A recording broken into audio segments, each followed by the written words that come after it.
Welcome back to Casuals Corner, and today I'm going to be breaking down Amanda Lemos v Jessica Andrade. So before we jump into it, if you don't know what I bring you here at Casuals Corner, it's breakdowns like these, documentaries and other behind the scenes footage. Anyway, let's crack on with it. And towards the end of the video, I'm even going to be throwing in the bets that I'm placing down this weekend, and I want you to get involved as well. So send your bets in and I'll post them in the next episode. Anyway, let's jump into it. So as you can see, we start off with Jourdain and Lando Vennata. Yes, I'll be honest, I didn't have time before the weekend to do the full card, so we're just going to do the main card today. So as you can see, Jourdain has a good record, and Vennata has a similar record but has a lot more sort of experience, has been around for a longer time. Vennata is actually coming down to 145 for this, so I believe this is his first fight at 145, and when we have a look at his record, you'll see the talent that he's faced in the octagon at 55. But Jourdain is really talented. I really like him. I think he has a ton of potential. I think he came to the UFC quite young, and when we have a look at his record, we can see that it's a little bit spotty at the moment. It's a little bit win-loss, but if you have a look at his record, you can see, and when you have a look at his fights, you can see he came in quite young, quite inexperienced. He had the name Air Jourdain, and he played into that a little bit. You saw that with how he fought. But I think now he's just slowing it down a little bit more. He's had quite a lot of cage time. His win against Andre Ewell was one of the most impressive fights I think he's had so far. Stood in the pocket, played the point game, didn't exert too much energy. And then you saw he came on really strong at the end of the third round. So I think it's about time that he starts adding a couple of wins together, getting somewhat of a streak and trying to look to add finishes to his game as he rounds out his sort of cage knowledge. But Vennata's no mug. He's no mug, and he has a really nice style as well. So I think this is going to complement it with Jourdain, because they both like to trade. They both switch stances very well. So there's going to be a lot of attacks off of both sides. And they're both aggressive. You see Jourdain's last fight, you saw him when he Spartan kicked the fella at the end and made him fall over and started screaming with blood in his mouth. He gets aggressive, and Lando's not going to be one to shy away from that, and he's more than happy to trade in the pocket. And whilst he has nice offensive striking, I think where he lacks a little bit is in that defense. He leaves his hands quite low, his chin's quite high in the air, and if you want to get into that war, I don't think you can do that with Jourdain. So you have a look down his record as well. He's been in there with some of the toughest opponents. You've got Bobby Green in there. You've got Mark Diakase, Matt Frivola, Drakkar Klose. Again, another fight with Bobby Green, like Tony Ferguson. You just have a look at the people he's lost to at arguably a weight class that maybe isn't his natural. I think he's, what, if we have a look? Yeah, he's 5'9", a decent reach, but it's quite short for that lightweight division. And so, yeah, this one's going to be interesting. This one's going to be very interesting. I'd like to see if Jourdain's really taking it to that next level, and maybe we'll get a finish in this, because I think that could be there for him. Or I think Vennata's very tough, and I think he could endure 3 rounds of a bit of a beating. So I think it'll be even in the sort of first round, but I think Jourdain's going to not walk through, but I think he's going to take the last 2, so my money's going there. So next we have Alexandr Romonov v Chase Sherman. So if I'm not mistaken, Chase Sherman got released by the UFC, and he got offered this fight, and I believe it was his show and his win, or he got doubled his usual wages. So this tells me a couple of things. We have a look at Alexandr Romonov. You have a look at his record. It's 15-0. And you have a look at his fights, and you see that he's undefeated in the UFC so far. If we have a look, he's undefeated in the UFC. He's on 4 straight wins in the heavyweight division. It seems to me that number 1, the UFC wanted to see him fight, see where his level's at. And number 2, they wanted to save the card a little bit, because having heavyweights in there at least spices it up a little bit, so they couldn't lose another fight. So Chase Sherman's in for this one. The interesting thing about Chase Sherman is he's got a couple of nice elbows. I mean, he's 6'4". He's a big heavyweight, so you expect if they land to give him trouble. But when you have a look down his record, he's not had the greatest time in the UFC. You can see the people he's stalled against. Jake Collier, Parker Porter, Arlovski. Arlovski obviously is on a decent win streak at the moment and is a very good fighter, as we know. But Sakai, Justin Willis, Abdurakhimov, Walt Harris, it goes to show that he's losing fights to the heavyweight division, not of that upper echelon. So this could be a very, very big win. And he's coming into this at 8-1, I believe. So it's a big opportunity for Chase Sherman. He's taking it on last minute's notice. And I think when you have a look at someone like Romanov and his grappling ability, that's not a good fight to take on last minute's notice. But the beauty of it, obviously, being he is a heavyweight, so he does have that going for him, because we know he can switch off at any time. But I think in most scenarios out of 10 when this plays out, I think Romanov gets him to the ground early. And even if he's not doing anything offensively, look at him. Let's have a look at him. We could barely fit him on the screen. He is a big boy. He's 262 there, and I guarantee he cuts down to that. And you can see as well, like, his core is protruding there. That is not just a big guy. That is a keg.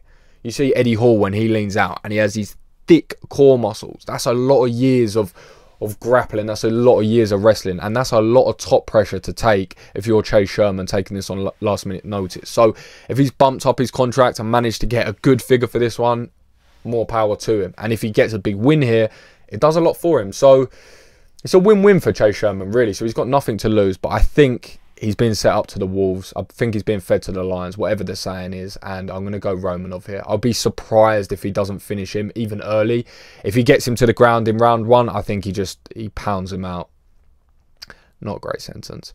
But yeah, we're going to go Romanov on that. Probably inside the distance. But the thing is, last thing on Romanov, he hasn't fought the toughest competition. So even though Chase Sherman isn't the toughest of competition, no disrespect, you have a look through his wins, there's no one really standing out. Juan Esposa's not bad, but again, not a great record. So I don't know. I don't think this says an awful lot about Romanov, if I'm honest, but it'll be interesting to see how he finishes the fight. Maycee, Barber and De La Rosa. So Maycee Barber did herself no favours, did she? Let's come off out the gate by saying that she done herself no favours. She came into the UFC, said I'm going to be the youngest champion, made a lot of noise, and rightly so, fair enough. But then she did get off to a good start, but she stalled a couple of times. And Roxanne Modafferi came up with one of the greatest wins, definitely of her career. A great story, a great one for the fans, and it sort of halted her momentum a little bit. Like I said, you can see she gets off to a good start in the UFC. 4 wins over decent competition. JJ Aldridge, not a bad win. Gillian Robertson, Hannah Cyphers. Like, these are good wins to get in your 4 opening fights. But like I said, she got stalled by Roxanne Modafferi, and then she had another loss to Grasso. And the thing that I noticed with Maycee Barber is you can tell she's very green still. You can tell she's very green. But what she does have on her side now is she's got a lot more octagon time. And she's even got those losses in there, which I think are more important than anything. Because we know with Maycee Barber, she's an athlete. She's powerful. She's strong. And this is why I always tend to lean towards her. Even though I feel like her skill set's not rounded out tremendously, that's why I always sort of lean towards her, because I always feel like she's got that strength advantage and she can sort of ragdoll opponents and control them against the cage a little bit. But it'll be interesting to see where her striking's at, because all I can see when I'm saying this is that meme of her not shadow boxing, but pumping jabs out when she's on the other side of the octagon. But I think there's enough there to tell me that we're going to see a somewhat decent performance. She's had a little time off, about 10 months since her last fight, which is a lot of time in between fights, especially when you're of that age. That's after coming off of 2 losses and then picking up a win. So yeah, it'll be interesting to see. We see with De La Rosa, she is tough competition. Do I think she's at the top of the division? Do I think she's going to be competing there anytime soon? I don't. She's got a couple of submissions on her record, and I think that's where she wins this fight. But the difficulty for her, again, is going to be that Maycee Barber sort of strength. So while she's dry, whilst it's in the first round, I think she's going to pose her most offensive threats then. So the later this fight gets, I think is going to play out against her. And I think Maycee Barber's going to be able to take over because she's not got bad striking. And like I said, I think the power is really going to come down to this. So early on, I think she's got to close the distance, try and get it to the mat, and see if she can get a rear naked choke, see if she can get an armbar and pull something off that way. Otherwise, the later it goes, I think Maycee Barber on a decision on this one. Which takes us to our next fight. Claudio Puelles v Clay Guida. Now, this is quite an interesting one, purely because Clay Guida is a legend, and he had a very interesting fight last time. I think if you remember his fight last time, it should have really been stopped. You could argue that was probably a fair place to stop that. But he carried on. As we always see, his conditioning is off the charts. Clay Guida is a freak of nature in the wrestling room. And I think this is a really tough matchup for Puelles, to be honest, because we have a look at his record. He's 12-2, so it's a good record. He's relatively young, 25, and he's got some good wins. Obviously, he started the UFC career quite shaky, but Felipe Silva, not a bad win. Jourdain Levitt, that's age, and he's on a 4-fight win streak now as well. So it's got to that point of, let's find out where you really are, because you're getting a little bit older, you've had a little bit more of experience, you've got good grappling. Where's your striking at?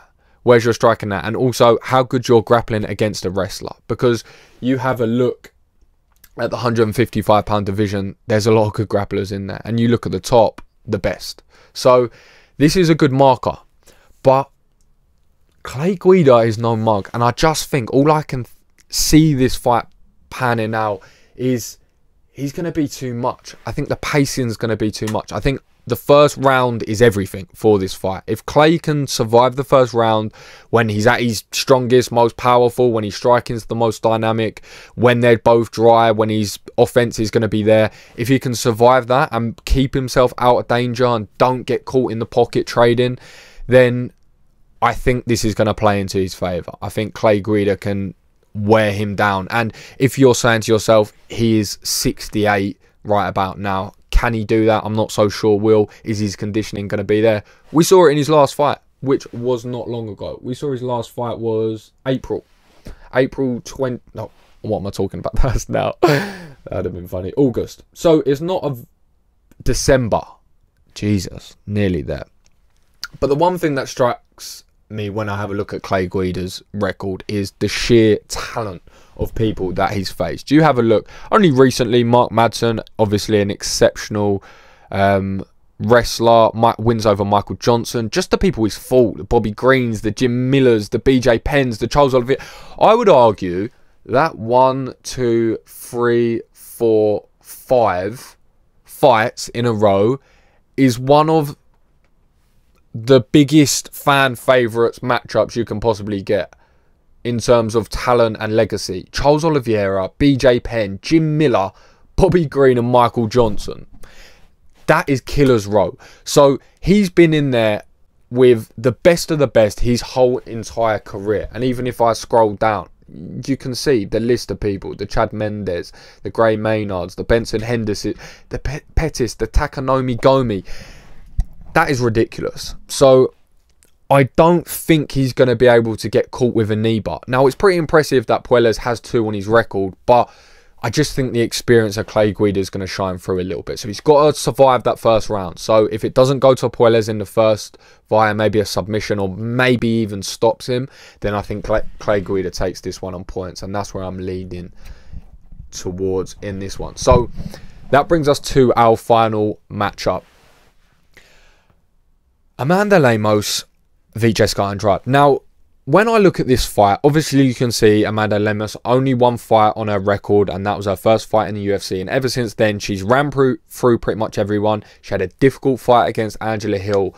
And Jessica Andrade has quite literally been at the top of the game. If we start with her, she's been at the top of her game for a very long time. You have a look at the people she's lost to. Shevchenko, Rose, Weili, Joanna. So the best of the best in terms of women's legacy fighters, she's been losing to the best fighters, and she's been in there with the best, and she's been a champion. We know that she obviously holds a very funny stature where she has to close range. She comes with those big overhand rights, but she hits like a truck, and you don't see a lot of people hit as hard as her in her division. So when you have a look at this matchup, yes, I think Lemos is favoured more in terms of striking skill. Skill for skill, I think she's probably a better striker, yes. I think she's a sharper shooter, yes. I also think she's a very hard hitter, yes. So there's a lot of problems there. There's a lot of problems there. But what we've seen with Lemos is she tends to tire in her later rounds. And that's over 3. So now when I put it in the conversation of Jessica Andrade, who's done this 100 times before, she's been in there with the most elite women fighters in the record books, holds a lot of power. I can't help but think this is just swaying into her favour. Now, the interesting thing as well is, obviously, looking through Andrade's losses, we can see she struggled well, naturally you're going to struggle against these competitions, but she struggled at that top level. So this really asks the question of Amanda Lemos, where is she at? Because obviously you can see here she's on a 5-fight win streak. She's got some impressive stoppages. She had a somewhat questionable decision win over Angela Hill. I think Angela Hill put the pace on her a little bit.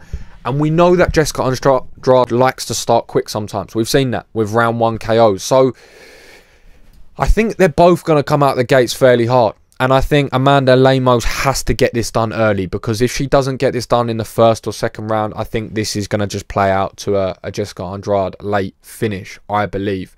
Because she holds the advantages, like I said, in terms of the speed, in terms of the straight punches.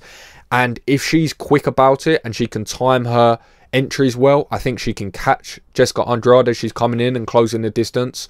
And she likes to put combinations together. So if she can potentially get her hurt, I think that's her best possible way of winning. So this isn't easy for her, and this is a real testing of the waters, because Jessica Andrade's as good as they come, and she's very hard to finish. So I don't know if I can see that playing out from Lemos, and I'm favouring a Jessica Andrade stoppage. I think 5 rounds is a very long time, especially with the gas tank that we've seen of Lemos recently. So yeah, I'm going to go Jessica Andrade on this one. So that wraps up all my picks for the main card, and now I'm going to be having a look through my Sky Bet account and going through the bets that I decided to chuck on today. And like I said, this is a new segment that I'm going to do every single week on all the picks that I do. So get involved in the comments or send via DM your screenshots of your bets, and I'll post them next time, especially if you have any good winners. So as you can see, scrolling through the card, there's not a ton of value in it that I saw straight out the gate. You have a look at that Dean Barry-Mike Jackson fight. Now, that's crazy. 7-1. I know Mike Jackson is a very particular case of fighter, and I think he's more of a journalist. Well, he is more of a journalist. And Dean Barry, arguably, is not necessarily UFC caliber. So that's outrageous odds. So I maybe fancy a couple of pounds on that. But other than that, there's not a ton sticking out to me. You have a look at Tyson Pedro back on his return. Not much value in that. Charles Jourdain a little bit. So this is what I've gone for at the end of the day. So I'll show you what I've done. I went Mike Jackson. I had to chuck a couple of pounds on Mike Jackson just because 7-1 is ridiculous. I don't think Dean Barry's the best, and especially on the ground, I've seen his deficiencies there before. So do I think he'll win? 7, 8 times out of 10? Probably not. But I'm betting on the 2 or 3 on that time. And then I went for a little 4-fold here. So I've got Charles Jourdain to win by decision. Now, I said in the breakdown, I'd like to see him start getting finishes on his record. So if he really comes to a new level, I almost don't fancy that to come in. But Maycee Barber by decision, Guida on points as well. And then Jessica Andrade to win, because I do think she'll win, but I'm weighing up whether I fancy a KO on that. So that returns £86. And I usually do one around that price each week. Chuck a few quid on that. And then do a couple of 30s, a couple of 20s. And then this is the last one that I decided to play as well. So I chucked £3 on the fight going the distance with the Maycee Barber and Montana de la Rosa. Guida on points and Jessica Andrade. I had to back that KO as well because that added a little bit of value, but I also fancied that. So that pretty much wraps us up for this week's fight card. Like I said, get involved in the comments, send over your bet slips, especially your winning ones. Hit the like and the subscribe for daily content on my YouTube. And as always, take care of yourselves. Peace.